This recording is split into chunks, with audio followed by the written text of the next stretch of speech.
Did people really live just 30 years? In the Middle Ages, a 13th century man was expected to live 30 years. But most people today don't understand what it means. This is known as life expectancy at birth. It's not the same as the average lifespan. Plenty of medieval people lived into their 60s. It was simply very difficult to survive. The main problem was making it through childhood. For women, it was living past childbearing age. By the time boys reached 20, their life expectancy rose to 45. After 30, they were expected to survive into their 50s. The main threats lay in early childhood. There were lots of diseases and no medicine to speak of. Sanitation was unavailable, so disease-carrying germs were literally everywhere. Most medieval people lived in the countryside. Their houses had thatch roofs. These attracted insects and rodents. The animals were the biggest carriers of disease. There was no plumbing. Human waste was deposited outside the house. It was usually too close for comfort. This created breeding grounds for cholera and typhoid. These deadly germs thrive in unsanitary environments. Typhus was spread by body lice living on infected people.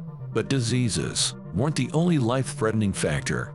Young men were generally involved in manual labor. Accidents at work happened all the time. A lot of them were lethal, but a serious injury could also mean death. A disabled man often couldn't work for a living. If he had no one to care for him, he would starve to death. A man's working life lasted until about 40.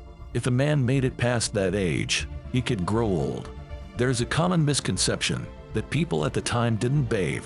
In fact, cleanliness was recognized as essential for good health. The scientific reasons behind it were not understood, but religion preached cleanliness. However, common folk had no regular access to bathing. Thus, the noblemen were the cleanest class. They had private wells and could afford to burn firewood. Their servants were also clean. Hot water defended them against many infections. So the nobility had a much higher life expectancy. Noblemen often made it into adulthood, but it was different for women. They had a 10% better chance of surviving their first 10 years than men. But between 14 and 40, they would have children. At this age, a woman's life expectancy was half that of a man. Having babies at the time was more dangerous than going to war. Antenatal care was primitive. Childbirth was unsanitary. This put the mother at a high risk of fatal infection. Many women died in childbirth.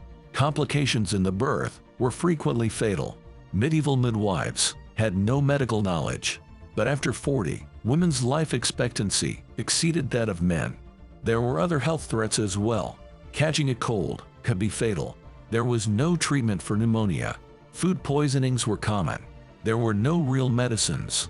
Some folk remedies were effective, but none of them could handle pneumonia, leprosy, or plague. However, cancer was very rare, and heart disease was unknown. Most people didn't live long enough to get them. The elderly made up a very small part of the population. That's why they were revered as vessels of wisdom. The average life expectancy has more than doubled since then.